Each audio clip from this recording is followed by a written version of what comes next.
Hello friends, कैसे हैं सब लोग। स्वागत है आपका अपने यूट्यूब चैनल इरफान एकेडमी में। आज हम आपको अब हमने कार्बन चल रहा था, कार्बन में काफ़ी टॉपिक हो गया था। कल हमने आपको एलपीजी के अंदर कौन सी गैस भरी जाती है यहाँ तक पढ़ाया था। अब हम कुछ और बातें पढ़ते हैं। यहाँ से मेन का केमिस्ट्री चालू होती है तुम्हारे पास, उसी से अगली क्लास लेते हैं। जैसे कि इसमें हम बात करेंगे, अगर कार्बन परमाणु एक है तो हम उसको क्या कहेंगे, मैथ। कार्बन परमाणु दो है तो उसके कहेंगे हम एथ। कार्बन परमाणु तीन है तो उसको कहेंगे प्रोप। कार्बन परमाणु चार है तो उसको कहेंगे हम ब्यूट। कार्बन परमाणु पांच है तो उसको कहेंगे हम पेंट। कार्बन परमाणु सिक्स है तो उसको कहेंगे हम हेक्स। कार्बन परमाणु सात है तो उसको कहेंगे हम हेप्ट। कार्बन परमाणु एट है तो उसको कहेंगे ऑक्ट।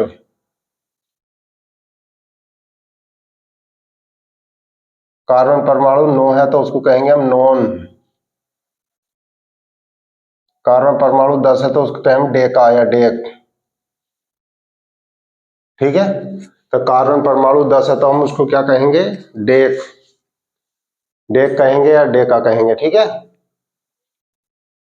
अब हम मैथ।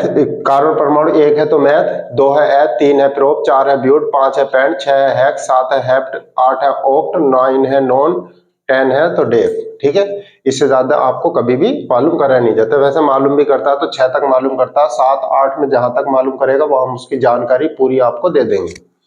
कह दे कार्बन परमाणु एक कार्बन परमाणु से बनता मैथेन, और सूत्र हम जानते हैं क्या होता है इसका, CH4। और C2 कार्बन से तीन तत्व बनते हैं, कौन कौन से। एक तो बनता है C2H6, एक बनता है तुम्हारा C2H4, एक बनता है तुम्हारा C2H2। इसका नाम क्या होता है तुम्हारे पास, एथेन। मैथ, इसका नाम होता है एथेन। इसका नाम होता है एथीन, और इसका नाम होता है तुम्हारे पास एसिटिलीन।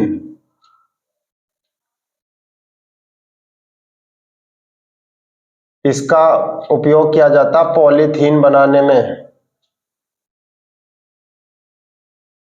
इसका उपयोग काय में किया जाता है, एथिलीन का उपयोग किया जाता है पॉलीथीन बनाने में।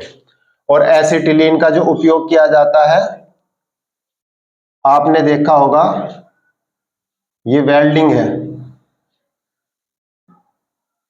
तो यहां से अर्थिंग निकल रही है, ये एक तार है, वायर। तो वेल्डिंग करने में, ठीक है नहीं।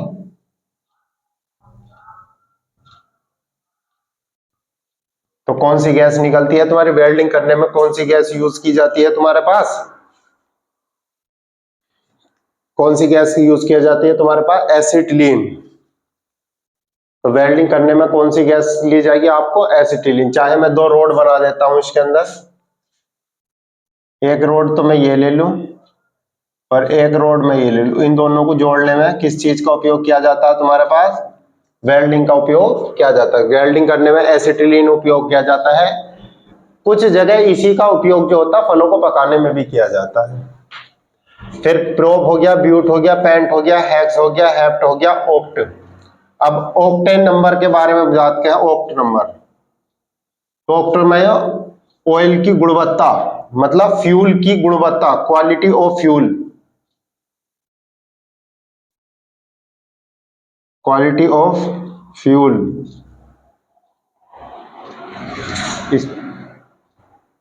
स्पेलिंग पे नहीं जाइएगा आप, क्वालिटी ऑफ फ्यूल तो मतलब ईंधन की गुणवत्ता। अगर आपको मैं बताऊं, ईंधन की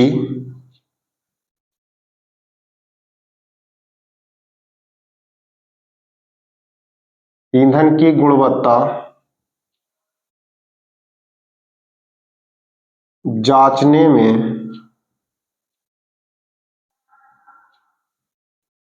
ऑक्टेन संख्या का प्रयोग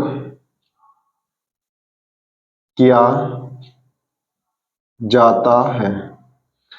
अब पेट्रोल की अच्छा क्वालिटी का पेट्रोल कहां से पता चलता है? ऑक्टेन नंबर से। अच्छी क्वालिटी का डीजल किससे पता चलता है? ऑक्टेन नंबर से। आपसे क्वेश्चन पूछा जाएगा ईंधन की गुणवत्ता जांच करने के लिए किस चीज का हम उपयोग करते हैं, तो ऑक्टेन नंबर का ही उपयोग करते हैं किसी भी ईंधन की गुणवत्ता जांच करने में। ठीक है, बहुत इंपॉर्टेंट क्वेश्चन है। पेट्रोल की जांच कैसे करते हैं? हम ऑक्टेन नंबर के द्वारा, डीजल की ऑक्टेन नंबर के द्वारा, मिट्टी के तेल जिसको केरोसिन बोलता है उसके भी के द्वारा करते हैं हम ऑक्टेन नंबर के द्वारा ही। किसकी जांच की जाती है तुम्हारे पास? ईंधन की गुणवत्ता की जांच की जाती है।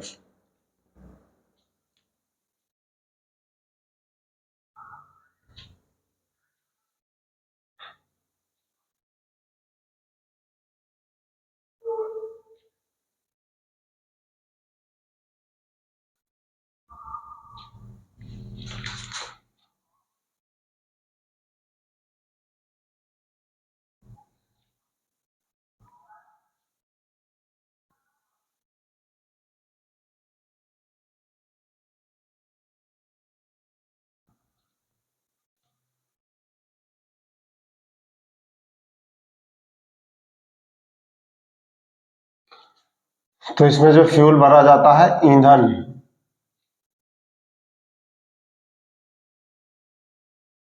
गुणवत्ता की जांच। ठीक है, आपको पता चल गया ईंधन की गुणवत्ता की जांच किसके द्वारा की जाती है? ऑक्टेन नंबर के द्वारा किसकी जांच की जाती है?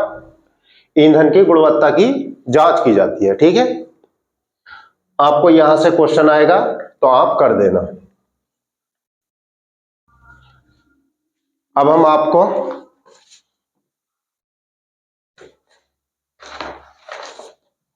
अगली चीजें पढ़ाएंगे कुछ।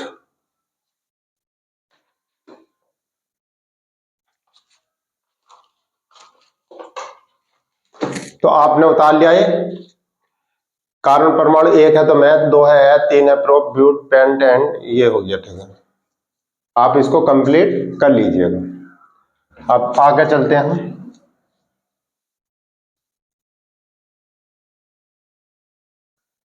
अब हम जानते हैं तत्वों को कितने प्रकार में। अब हम हाइड्रोकार्बन पढ़ेंगे, क्योंकि जितने भी ये तत्व होते हैं, आपको ईंधन जो धुआं निकलता है कैसा होता है? हाइड्रोकार्बन। तो हम जितने भी पढ़ेंगे हाइड्रोकार्बन पढ़ेंगे। ठीक है नहीं? अब हाइड्रोकार्बन दो प्रकार के होते हैं, एक होते हैं संतृप्त हाइड्रोकार्बन, एक होते हैं असंतृप्त हाइड्रोकार्बन। पहले तो हाइड्रोकार्बन की डेफिनेशन बता देते हैं हम। हाइड्रोकार्बन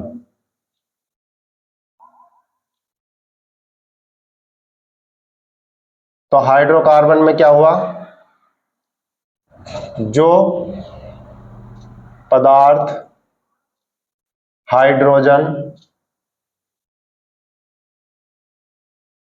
तथा कार्बन से मिलकर बने हो। एग्जाम्पल में CH4 हो गया, C2H2 हो गया, C2H6 हो गया। ये सब क्या है तुम्हारे पास? हाइड्रोकार्बन है, क्योंकि इसके अंदर हाइड्रोजन भी है और इसके अंदर क्या उपस्थित है? कार्बन भी उपस्थित है, इसीलिए इसको क्या कहा दिया गया है? हाइड्रोकार्बन। एक क्वेश्चन लिखते हैं हम, निम्न में कौन हाइड्रोकार्बन है? पहला ऑप्शन लिखा हमने, एक ये हुआ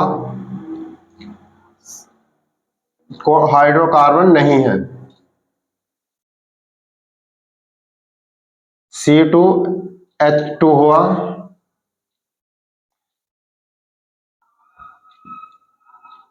C2H5OH हो गया, NH3 हुआ। तो बताना कौन सा पदार्थ इसके अंदर हाइड्रोकार्बन नहीं है? तो हाइड्रोकार्बन आपके पास यह भी है, बेंजीन हो गया, एसिटिलीन भी है, एथिल अल्कोहल भी है, क्योंकि कार्बन भी है हाइड्रोजन भी है, अब कौन सा नहीं है? अमोनिया, क्योंकि इसके अंदर नाइट्रोजन और हाइड्रोजन उपस्थित है। तो ध्यान रखेंगे, हाइड्रोकार्बन वही तत्व हो सकते हैं जिसके अंदर हाइड्रोजन भी उपस्थिति हो और क्या सा उपस्थित हो? हाइड्रोजन भी हो और कार्बन भी उपस्थित हो, वही हाइड्रोकार्बन कहलाते हैं। अब ये दो प्रकार के होते हैं, संतृप्त हाइड्रोकार्बन, असंतृप्त हाइड्रोकार्बन। अब संतृप्त हाइड्रोकार्बन और असंतृप्त हाइड्रोकार्बन के बारे में हम आगे डिटेल पढ़ेंगे।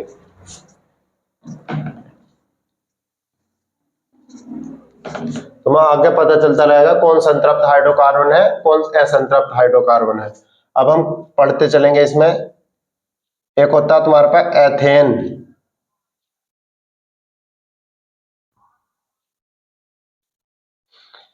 क्या हुआ तुम्हारे पास? संतृप्त हाइड्रोकार्बन और एक असंतृप्त हाइड्रोकार्बन। तो आपके पास एक मतलब दो प्रकार के होते हैं, संतृप्त हाइड्रोकार्बन, असंतृप्त हाइड्रोकार्बन। तो आपके पास होगा तीन भागों में हमने इसको बांट दिया, एथेन, एथीन, एथाइन। या करेंगे हम एल्केन और दूसरा है एल्कीन,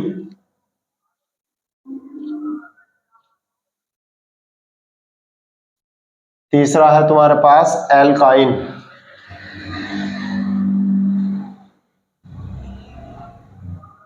तो कौन सा हो गया? Alkane, alkene, alkyne. ठीक है।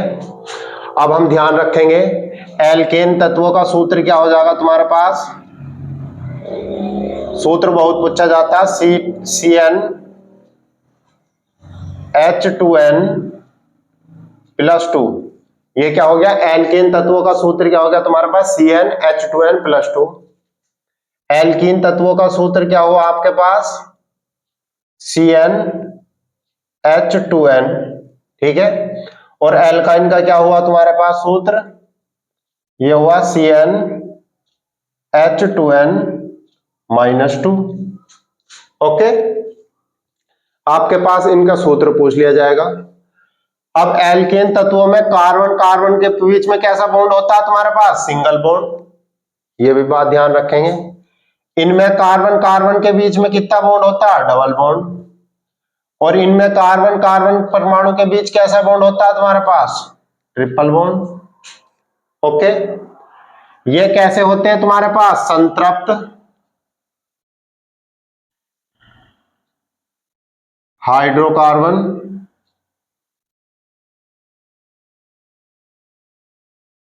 एल्कीन कैसे होते हैं? असंतृप्त हाइड्रोकार्बन।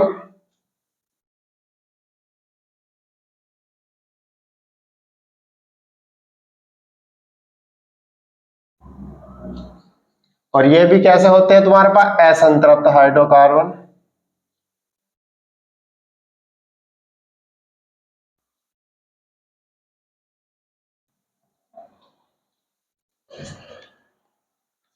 इनका सामान्य नाम क्या होता है? पैराफिन।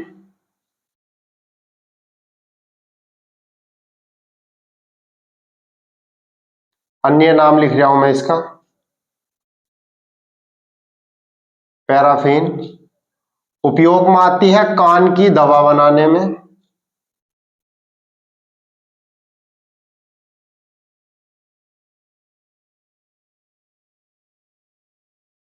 किस काम में आती है? कान की दवा बनाने में। ये कैसे होते हैं? ऑयली लिक्विड होते हैं।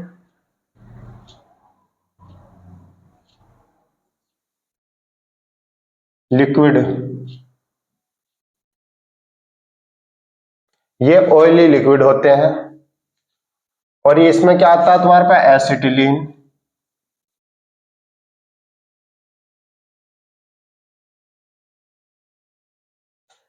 अगर मैं इसके सदस्य की बात कहूं, अगर मैं कार्बन परमाणु यहां दो रख दूं, तो इसका एग्जाम्पल कितना हो जाएगा? अगर मैं कार्बन परमाणु यहां दो रखूं तो C2 हो गया 2, 2 दूनी 4 और 2 6, C2H6 हो गया। यदि 3 रखूं तो C3, 3 दूनी 6 और 2 8 हो गया। अब जैसे इसका नाम क्या हो जाएगा बच्चे? इसका नाम हो जाएगा एथेन।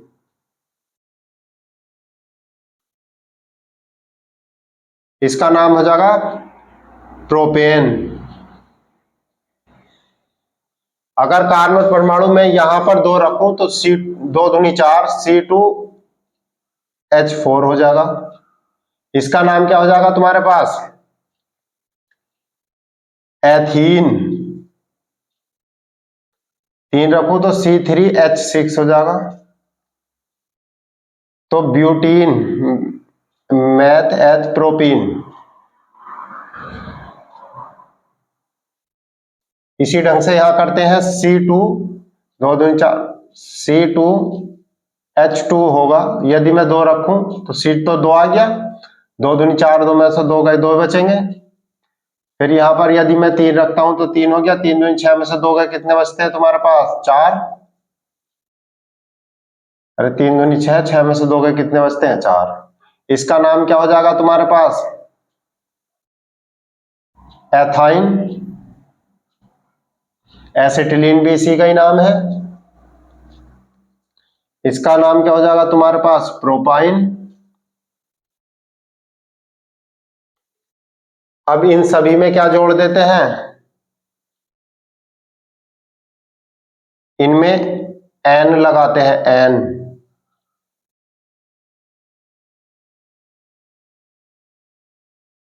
इनमें ईन लगाते हैं।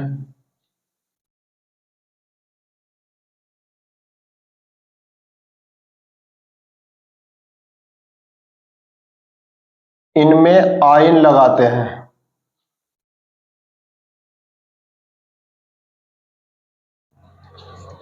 यह बात आपको काफी इंपॉर्टेंट है, जो आपको पूरी पूरी याद करनी है। तो क्या हो गया? Alkane, alkene, alkyne. यहीं से सवाल बनते हैं। एल्केन का सामान्य सूत्र CnH2n+2, एल्कीन का सामान्य सूत्र CnH2n, एल्काइन का सामान्य सूत्र CnH2n-2। इसमें कार्बन कार्बन परमाणु के बीच सिंगल बॉन्ड होता है, इसमें कार्बन कार्बन परमाणु के बीच डबल बॉन्ड होता है, इसमें कार्बन कार्बन परमाणु के बीच ट्रिपल बॉन्ड होता है। ये भी संतृप्त हाइड्रोकार्बन है, ये असंतृप्त हाइड्रोकार्बन है, और ये असंतृप्त हाइड्रोकार्बन है। इनका अन्य नाम पैराफिन भी इन्हीं को कहा जाता है। कौन की दवा बनाने में इसी का उपयोग होता है। ये ऑयली लिक्विड होते हैं, ये होती है एसिटिलीन। अगर मैं इनके कार्बन परमाणु यहां पर 2 रखा हमने, तो 2 दूनी 4 और 2 6 हो गया, तो इसका नाम हो गया एथेन। 3 रखा तो 3 दूनी 6 और 2 8 हो गया, ये हो गया प्रोपेन। इसमें एन लगा देते हैं, इसमें इन लगा देते हैं, इसमें आइन लगा देते हैं। यहां से इस समय जो एग्जाम का पैटर्न बन गया है, तो इस जगह इस टाइप के क्वेश्चनों में से काफी क्वेश्चन मिल रहे हैं आपको। बेअंत क्वेश्चन यहीं से मिलता है, आप इसको कंप्लीट कर लीजिएगा। सबसे ज्यादा जो क्वेश्चन बनना है वो इसी से बनना है। और जो हम केमिस्ट्री आपको पढ़ा रहे हैं, इससे बाहर कभी भी किसी एग्जाम के अंदर केमिस्ट्री नहीं आएगी। आप धीरे धीरे हर रोज नोट्स बनाओ, इससे कभी कोई क्वेश्चन बाहर नहीं आएगा, चाहे तुम्हारा एसएससी का हो, सीजीएल का हो, सीपीओ का हो। बस टीजीटी को छोड़कर, टीजीटी और पीजीटी को छोड़कर इससे अलग कभी कोई एग्जाम नहीं आएगा, क्योंकि टीजीटी और पीजीटी में वो बहुत डीपली पहुंच जाता है। हम वैसे वो भी पढ़ा सकते हैं, मगर क्योंकि आपको वहां तक नहीं पहुंचना है, मगर क्योंकि आपको जो केमिस्ट्री आएगी वो व्यवहारिक तौर पर जो उपयोग में लाई जाने वाली केमिस्ट्री है वही आएगी। और यह बहुत इंपॉर्टेंट है हर एग्जाम में। रेलवे के एग्जाम का तो बहुत फेमस क्वेश्चन है, तो इसीलिए आपको सबसे ज्यादा एक क्वेश्चन यहां से कंफर्म है मिलेगा, आर्मी की किसी भी भर्ती में या किसी भी एग्जाम के अंदर यहां से क्वेश्चन आपको मिलेगा।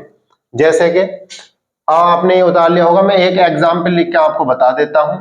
एक बात ध्यान रखेंगे, जो संतृप्त हाइड्रो जिसमें भी सिंगल बॉन्ड लगा हुआ होगा वो संतृप्त हाइड्रोकार्बन होगा।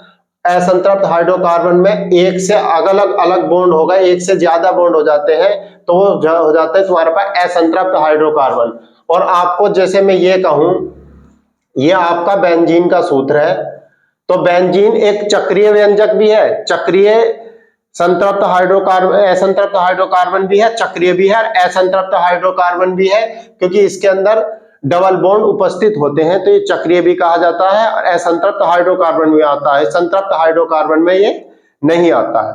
और आपको जो घरों के अंदर बर्तन जो होते हैं, बर्तनों पे जो कालिश लगती है वो भी लगती है असंतृप्त हाइड्रोकार्बन की वजह से। आपसे क्वेश्चन पूछा जाता है बर्तनों पर जो कालिश लगती है वो किस हाइड्रोकार्बन की वजह से लगती है, वो असंतृप्त हाइड्रोकार्बन की वजह से ही बर्तनों पर कालिश लगती है। ठीक है, संतृप्त हाइड्रोकार्बन की वजह से कालिश नहीं लगती। बहुत फेमस क्वेश्चन भी है ये भी।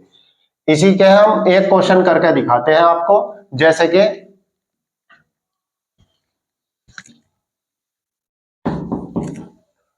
आपसे क्वेश्चन पूछा जाएगा निम्न में से एल्केन का सदस्य नहीं है। आपको पहला क्वेश्चन दिया उसने,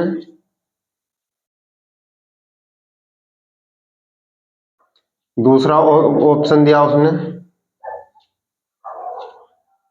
तीसरा ऑप्शन दिया और फोर्थ ऑप्शन दिया। तो आप में से कौन सा एल्केन का सदस्य नहीं है?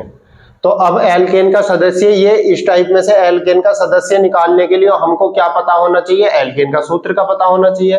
तो एल्केन का सूत्र क्या होता है? तो पहला आप ये देखिएगा, तो एल्केन का सूत्र होता है तुम्हारे पास C2CN H2N+2, ये याद रखेंगे हम।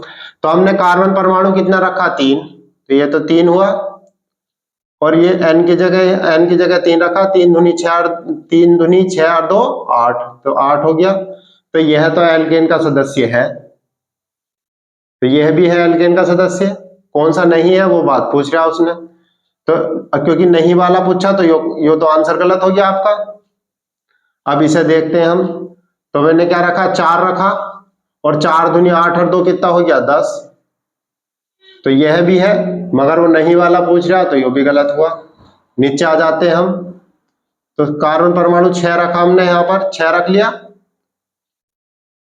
और 6 दूनी 12 और 2 कितना हुआ? 14, तो C6H6, तो ये भी है, तो ये भी गलत हो गया, क्योंकि नहीं वाला मालूम कर रहा। अब इसको देखते हैं, हमने रखा 5, तो 5 दूनी 10 और 2 कितना होने चाहिए थे? 12, मगर ये कितना है? 9, तो यही गलत है आपके पास, तो यही ऑप्शन आपका सही हो जाएगा। ठीक है, तो ध्यान रखेंगे हम, ये नहीं वाला मालूम कर रहा था। तो आपको इसी ढंग से काफी क्वेश्चन आजकल पूछे जा रहे हैं, तो आप कंप्लीट एक क्वेश्चन का रिवाइज करिएगा, कोई अच्छी सी किताब लेकर, आपका कोई भी क्वेश्चन बाहर नहीं आनेगा। खास करके अग्निवीर की जो भर्ती चल रही है उसमें आपका कोई भी क्वेश्चन केमिस्ट्री का, बायो का, फिजिक्स का या अन्य किसी भी चीज का क्वेश्चन बाहर नहीं आएगा। आप हमारी क्लास ही धीरे धीरे लेते रहें। शुक्रिया।